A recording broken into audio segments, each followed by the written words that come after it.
Napapaisip lang ako kung 645 ang minimum wage ng karaniwang Pilipino at 400 na ang kilo ng matambaka, may matitira na lang 245. Bibili pa ng bigas at may pinapagatas pang anak at isa lang ang nagtatrabaho sa pamilya na may 5 miyembro ay paano na? Kami na dalawa ni Jowa ang kumakayod sa pamilya ay ito lang ang aming napamalengke good for 1 week. Paano pa sila? Ako lang ba to na nakakaramdam na ang buhay ay pahirap na ng pahirap? Gusto ko nang bumalik sa pagkabata na ginagawang pera ang dahon ng bayabas. Pipilitan ko magkasya ito sa amin sa loob ng 1 linggo kahit alam kong napaka-imposible. Umuusok na ang ref ko sa sobrang lamig dahil wala siyang laman.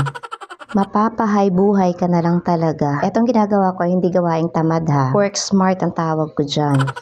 Kesa naman pag isa-isahin ko silang ilulublob at ikukot ay pagsabay-sabayin ko na. Kung saan ka mas mapapadali at makakatipid ng oras. Dahil tanghali na nga at pupunta pa kami dito. Bibilan ko nga na bagong tumbler ang aking eldest. Hindi naman siya nagpabili dahil sabi nga niya ay pwede pa naman daw yung luma niyang tumbler. Pero naawa na nga naman ako at sobrang tuklap-tuklap na yung luma niyang tumbler. At si Bunso na nagdemand ay bili ko rin daw siya pero sabi ko hindi pwede dahil wawalain lang niya at sayang ang pera. Mag-ice cream na lang kako siya. At pati kami nga ay naki-ice cream na rin. At para naman mawala yung init ng ulo niya ay pinaglaro ko na lang siya dito.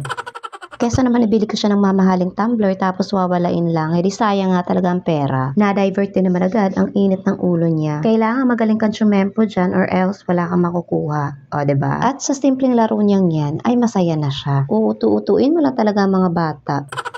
Pero minsan nga pag ako'y pagod at wala sa mood kaya kami nag-aaway.